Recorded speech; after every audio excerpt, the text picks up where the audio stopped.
부활주일 후 첫 번째 주일에 저와 여러분들이 함께 나눌 말씀은 요한복음 20장 24절부터 29절까지 말씀입니다. 12제자 가운데 하나로서 쌍둥이라고 불리는 도마는 예수께서 오셨을 때에 그들과 함께 있지 않았다. 다른 제자들이 그에게 우리는 주님을 보았소 하고 말하였으나 도마는 그들에게 나는 내 눈으로 그의 손에 있는 못자국을 보고 내 손가락을 그 못자국에 넣어보고 또 내 손으로 그의 옆구리에 넣어보지 않고서는 믿지 못하겠소 하고 말하였다. 8일 후에 제자들이 다시 집안에 모여 있는데 도마도 함께 있었다. 문이 잠겨 있었으나 예수께서 와서 그들 가운데로 들어서셔서 너희에게 평화가 있기를 하고 인사말을 하셨다. 그리고 나서 도마에게 말씀하셨다. 내 손가락을 이 내밀어 내 손을 만져보고 내 손을 내 옆구리에 넣어보아라. 그래서 의심을 떨쳐버리고 믿음을 가져라. 도마가 예수께 대답하기를 나의 주님 나의 하나님 하니 예수께서 도마에게 말씀하셨다. 너는 나를 보았기 때문에 믿느냐? 나는 보지 않고도 믿는 사람은 복이 있다.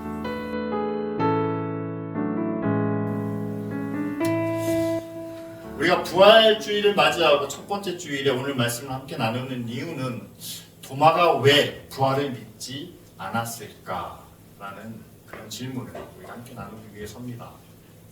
보통의 영어라면 의심하는 도마, 믿음 없는 제자 이렇게 우리가 생각할 수 있겠죠. 근데 저는 좀 다른 측면에서 보려고 합니다. 도마는 믿지 못한 게 아니라 믿지 않은 것은 아닐까. 왜냐하면 제자들이 다 함께 모여있는데 도마만 빠졌다는 사실이에요. 그리고 자기가 빠진 그 모임에서 부활하신 예수님이 나타나셨는데 10명의 제자들이 동시에 우리가 부활하신 주님을 보았습니다. 보았어! 라고 도마에게 말해주었는데 도마는 그들의 이야기를 듣지 않았다는 거죠. 거부했다는 겁니다. 나는 못 믿겠다는 거예요. 다른 제자들을 못 믿겠다는 것이 아니라 그들이 하는 말을 나는 받아들이지 못하겠다. 의지적인 거절을 의미하는 그런 말씀이죠. 그래서 저는 그렇게 말합니다. 도마는 증거가 없어서 믿지 못한 게 아니라 도마는 의지적으로 믿지 않으려고 했다. 아마도 도마 안에는 이런 믿음이 있지 않았나 생각합니다. 예수님은 나를 그리고 우리 민족을 구원하시기 위하여 하나님이 보내주신 그리스도 구원자이시기 때문에 저분은 저렇게 십자가에서 죽으셔서는 안 된다라는 강한 확신이 있지 않았을까. 그래서 그분이 십자가에서 죽으셨을 때 도마는 크게 실망했을 겁니다. 아니 내가 3년 동안 저분을 따라다닌 이유가 목적이 이제는 끝났구나 라고 하면서 절망하지 않았을까. 그래서 다른 제자들이 예수님의 부활을 빈 무덤을 이야기했지만 그러나 도마는 받아들이지 않았다라는 사실이죠. 의심이 아니라 이것은 거절입니다. 그리고 다른 제자들이 말하는 것에 대한 나는 그것과는 내 생각이 내 주장이 다르다라는 그런 고집스러운 모습을 오늘 말씀을 통해서 우리에게 보여주고 있는 거죠. 손에 발에 뚫린 못자국에 넣어보고 옆구리에 넣어보지 않고서는 믿지 않겠다. 그 말은 뭐냐면요. 내게 기적이 눈앞에 나타나지 않는 한 나는 절대로 안 믿는다. 라는 의지적인 거부의 표현이 아니겠습니까? 그래서 우리가 다른 표현으로 해석하면 하나님이 이 땅에 하나님의 아들을 보내셨다면 그분은 절대로 십자가에 죽지 않으신다라는 거죠. 로마로부터 세상으로부터 우리를 구원하시기 위해서는 힘과 권세로 그들을 이기고 그들을 무찔러야 되지 그들의 힘에 의해서 죽임을 당하실 수 없다라는 믿음 아니겠습니까? 이 시대를 사는 우리도 하나님의 뜻을 또한 예수 그리스도의 십자가를 거부하는 그런 의지가 또한 그런 믿음이 우리 안에 있는 것을 봅니다. 가끔 청년들과 대화하다 보면 이런 질문을 받습니다. 하나님이 살아계신다면 어떻게 세상에서 이런 불의한 일이, 이런 악한 일이 일어날 수 있을까요? 하나님은 의로우신 분인데 왜 악인이 성공하는 것을 허락하시고 의인이 실패하여 절망 가운데 있는 것을 가만히 지켜보시나요? 하나님이 계신다면, 하나님이 살아계신다면 어떻게 세상이 이렇게 돌아가고 있는 건가요? 그래서 나는 하나님을 믿지 못하겠습니다. 여러분들은 어떠세요? 우리가 하나님을 믿지만 우리가 예수 그리스도의 십자가와 부활을 믿는다고 고백하지만 정말 그 하나님이 세상을 다스리시고 또한 세상을 구원하시고 마지막 날에 세상을 통치하실 거라는 그 믿음을 우리는 분명하게 갖고 있나요? 아니면 도마처럼 하나님은 믿지만 예수님도 하나님께서 보내신 아들이라는 것을 내가 믿기는 하겠지만 그분은 절대 죽으실 수 없는 분이고 죽어서는 안 되는 분이고 우리를 구원하시려면 십자가는 말도 안 된다라는 그런 고집을, 세상적인 믿음을 주장하고 있지는 않을까요? 오늘 말씀을 통해서 우리가 함께 나누기 원하는 것은 그겁니다. 예수님께서 제자들에게 나타나시고 또한 도마를 위해서 한 번 더 나타나 주십니다. 그리고 21장에 보면은요, 갈릴리 바다에서 예수님께서 베드로를 만나 주시는 장면이 한 번 더 나옵니다. 그런데 21장에 나오는 베드로를 향한 예수님의 모습은 본문과는 조금 다른 분위기예요. 여러분, 도마는요, 부활하신 예수를 믿지 못하겠다라고 말했지만 베드로는요, 대제사장 집 앞에서 예수님을 부인하고 예수님을 저주했던 사람입니다. 그렇다면 이 둘을 놓고 봤을 때 누가 더 부활하신 예수님 앞에 책망을 받아야 될까요? 제 생각에는 베드로가 더 책망을 받아야 되지 않을까. 그런데 여러분, 21장에 베드로를 만나주시는 예수님의 모습은 굉장히 부드럽게 나타납니다. 왜냐하면 성경에 기록된 대로 베드로는 예수님을 3번 부인한 후에 자기 모습을 깨닫고 심히 통곡하며 울며 회개하는 모습이 나타납니다. 따라서 다시 바닷가에서, 갈릴리 바다에서 예수님을 만났을 때 베드로는 머뭇하며 뒤에서 부끄러워하는, 자신의 죄를 깨닫고 얼굴을 들지 못하는 그런 베드로를 향해서 예수님은 네가 나를 사랑하느냐? 라는 3번의 질문을 통해서 그를 회복시키시는 그런 모습이 나타나죠. 자, 도마를 만나셔서 그가 믿지 못하고 그가 예수님의 십자가와 부활을 인정하지 못할 때 예수님은 다시 한번 그에게 나타나 못자국난 손을, 창으로 찔린 옆구리를 다 보여주시고 직접 경험하게 해주시면서 보지 못하고 믿지 못하는 자가 되지 말고 보고 믿는 자가 되라고 말씀하십니다. 이 말씀에는 여러분, 우리는 예수님의 십자가와 그 죽음을 먼저 인정해야만 부활의 길로 나아갈 수가 있습니다. 그런데 간혹 우리 중에서는 이 십자가 앞에서 머뭇거리거나 부인하거나 거절하는 경우가 있습니다. 전지전능하신 하나님이신데 왜 교회가 십자가를 져야만 됩니까? 우리는 구원받은 하나님의 자녀들인데 왜 우리가 세상에서 고난을, 핍박을 당해야 합니까? 하나님 앞에서는 의로운 자녀니까 하나님이 책임지시고 하나님이 복 주시고 하나님의 은혜로 우리를 구원하여 주시지 않아야 합니까? 십자가에 대한 강한 반발이 우리 안에 있을 수도 있다는 사실이죠. 또 하나는 이런 십자가가 다가오면 그 자리에서 그냥 부인해버리는 겁니다. 아, 이건 아니야. 왜 우리가 고난을 받아야 돼? 아, 믿음 때문에 고난을 받는다는 게 말이 됩니까? 그냥 더 편한 길로, 형통한 길을 제시하는, 믿으면 잘 될 거라고, 믿으면 성공할 거라고, 믿으면 좋아질 거라고 말하는 사람들이 얼마나 많은데 왜 우리가 십자가를 져야 됩니까? 라고 하며 부인하고 외면하는. 여러분, 십자가 앞에 우리는 이 두 가지 반응을 보이게 된다는 사실이죠.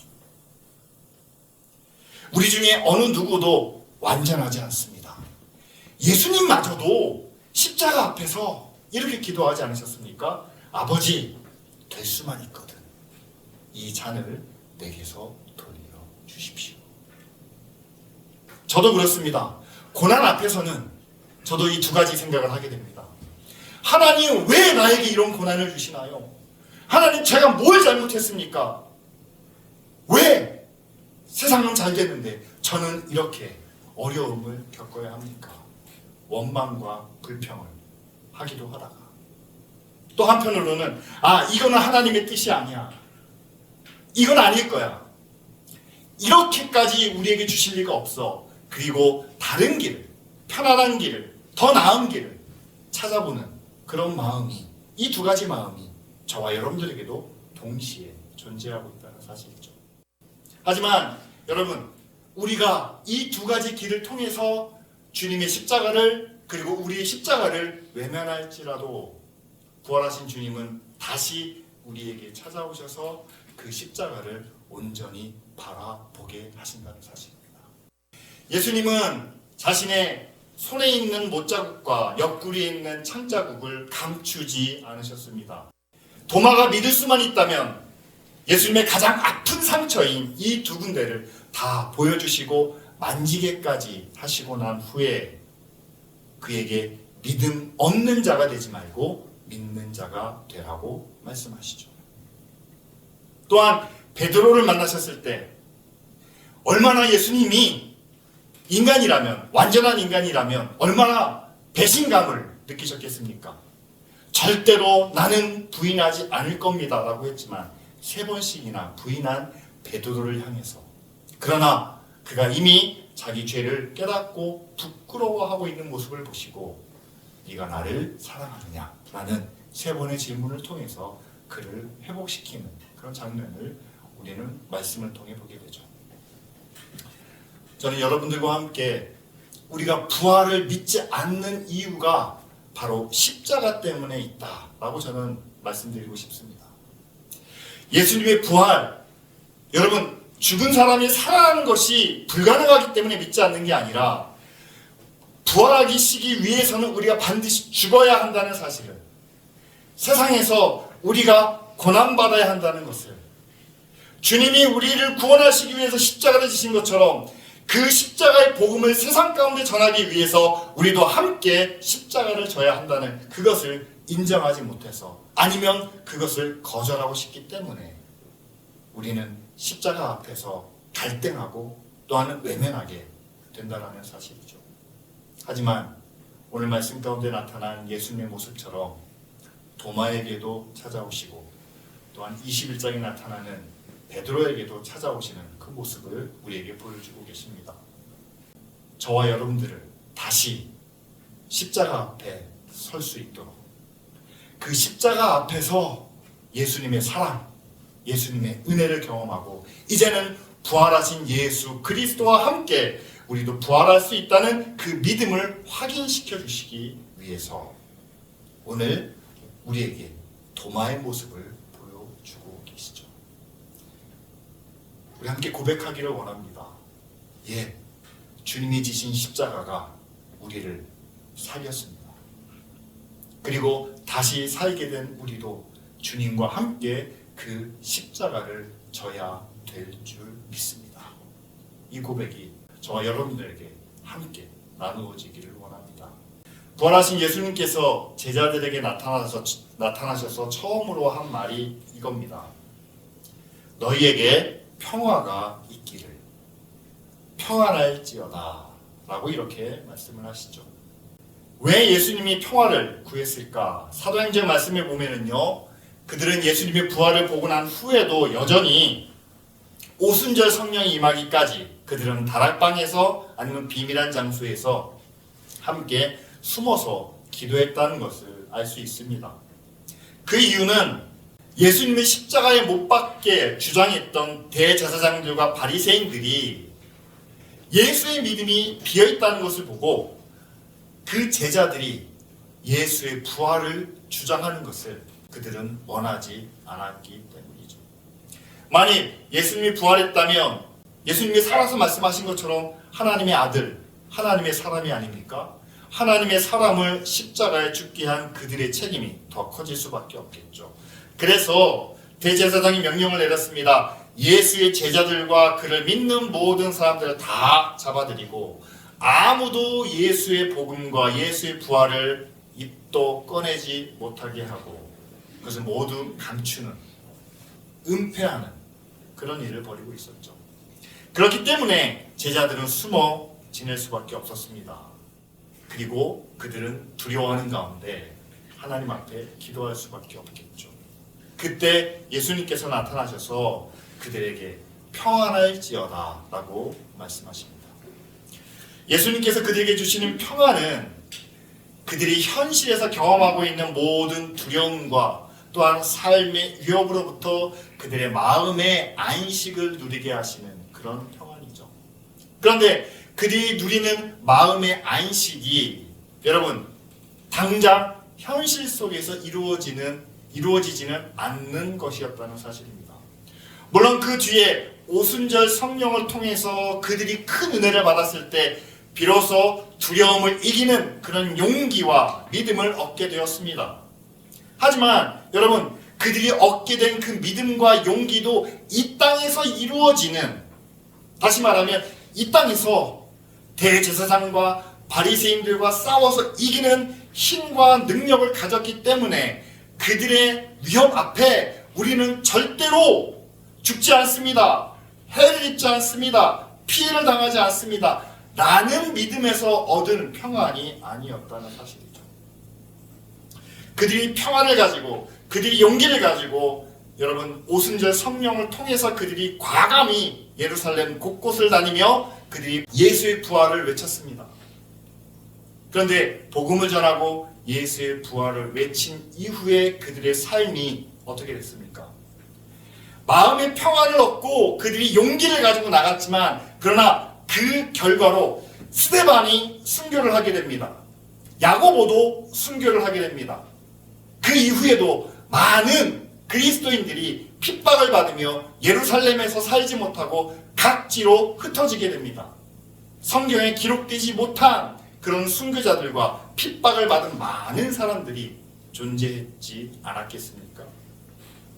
따라서 오늘 예수님께서 너희에게 평화가 있기를 바란다 라고 말씀하실 때 거기서 주시는 평화는 첫째는 그들의 마음속 가운데 자리 잡는 하나님의 평화, 그리고 이 땅에서는 아직 이루어지지 못하지만 그러나 예수 그리스도의 부활과 더불어 약속하신 영원한 하나님 나라에서 누릴 그 평화를 그들에게 말씀해 주고 계신다는 사실이죠.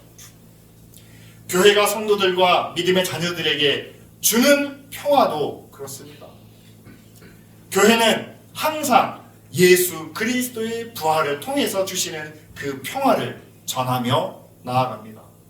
그런데 그 평화가 이 땅의 모든 힘과 권세를 장악해서 우리의 말 한마디면 모든 것이 다 해결되므로 이길 수 있는 그런 평화가 아니라 비록 세상에서는 고난을 겪을지라도 예수 그리스도와 함께 십자가를 지기 때문에 많은 어려움과 힘든 시간이 우리 눈앞에 있지만 그러나 교회가 예수 그리스도를 따르는 그런 믿음의 자녀라는 그 권세를 가지고 많은 사람들에게 사랑과 은혜를 나눔으로 하나님의 뜻이, 하나님의 나라가 이 땅에 이루어지는 그 소망을 바라보며 나아가는 그 평화를 우리가 함께 전해야 한다는 사실이죠. 여러분, 지금 우리가 눈앞에 보이는 이 세상 속에서 평화가 가장 절실하게 필요한 것이 어디입니까? 팔레스타인 가자 지역에 평화가 필요합니다. 우크라이나와 러시아의 전쟁터에도 평화가 필요합니다. 남북이 나뉘어진 이 한반도 위에도 평화가 필요합니다. 우리는 하나님이 우리와 함께 하시고 하나님이 그들과 함께 하셔서 하나님의 평화가 우리 가운데 이루어지기를 구해야 합니다. 그런데 이 평화는 한편이 지고 한편이 승리함으로 힘에 의해서 권력에 의해서 유지되는 그런 평화는 아니라는 사실이죠. 그렇습니다. 승자가 있으면 패자는 절대로 평화를 누리지 못합니다. 왜냐하면 그 힘으로 또 다른 억압과 착취가 이루어지기 때문이죠. 대신 예수 그리스도께서 우리에게 주시는 평화는 힘에 의해서가 아니라 사랑과 은혜를 통해서 우리에게 베풀어 주시는 평화죠. 그리고 이 땅의 것을 더 많이 가지고 더 크게 가지고 나는 완전하고 나는 풍성해서 누리는 평화가 아니라 우리 모두가 함께 공평하게 나누어 갖는 가운데 더함도 없고 덜함도 없는, 그렇게 서로가 서로를 양보하며 배려하는 가운데 누리는 참된 평화를 우리에게 말씀해 주는 것이 아니겠습니까? 그리고 마지막으로는 예수님께서 도마에게 분명하게 말씀하고 계시죠. 29절 말씀입니다. 너는 나를 보기 때문에 믿느냐? 나를 보지 않고도 믿는 사람은 복이 있다 라는 사실이죠. 여러분, 여기에서는 두 가지가 전제가 됩니다. 먼저 믿어야 된다는 사실이에요. 믿음이 필요합니다. 믿기 위해서, 의심을 거두기 위해서는요, 증거가 필요하고 뿐만 아니라 하나님의 살아계신 그 능력을 우리가 구하는 것은 당연한 일이죠. 증거를 찾고 능력을 구하는 것은 나쁜 것이 아닙니다. 하지만 여러분, 증거와 능력이 우리의 믿음 위에 존재하지는 않는다는 사실이죠. 초대교회를 예를 들어서 말씀드리겠습니다. 초대교회가 생겨났을 때 제자들이, 많은 사람들이 나가서 방언으로 복음을 전할 때 그들이 놀라면서 그들이 믿음을 갖기 시작했습니다.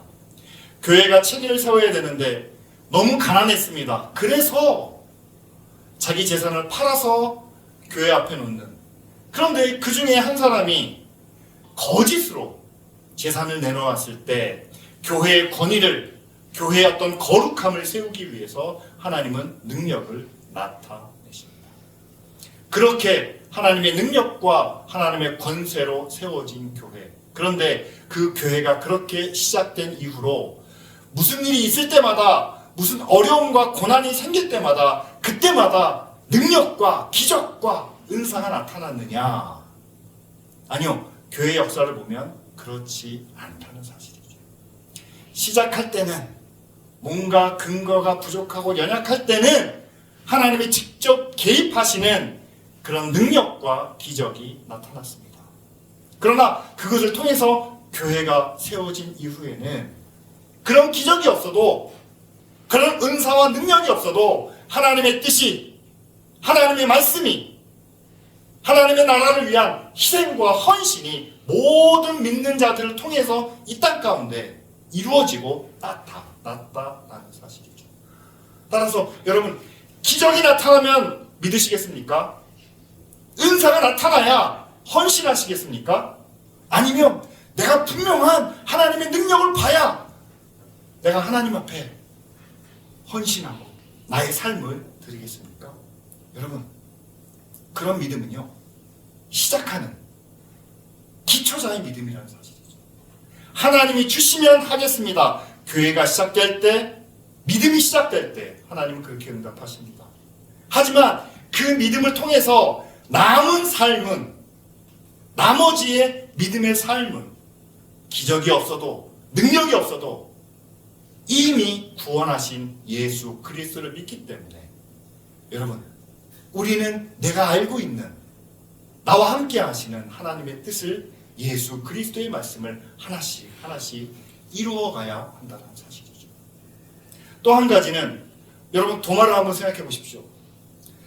교회 전설에 의하면요, 도마가 오늘 이 사건 이후로 변화가 되었습니다. 그리고 베드로는 예루살렘을 중심으로 한 그 초대교회를 이루어갔는데 반해 도마는 주로 외곽으로, 동쪽으로 선교여행을 떠났다고 합니다. 인도에 가보면 도마가 세운 교회가 여러 군데가 있어요. 그곳까지 가서 도마가 교회를 세우고 선교 사역을 감당했겠죠. 그런데 인도에 가서 복음을 전할 때 도마가 외치는 복음, 도마가 외치는 예수님의 부활을 여러분 어떻게 상상하시겠습니까? 내가 부활하신 예수 그리스도를 만났다 라는 표현까지는 할 수 있겠죠. 그런데 나는 그 부활하신 예수 그리스도를 믿지 못해서 예수님의 손바닥에 내 손가락을 넣어보고 예수님의 옆구리에도 내 주먹을 넣어봤다. 여러분 그것을 자랑하듯이 많은 사람들에게 소개했을까요?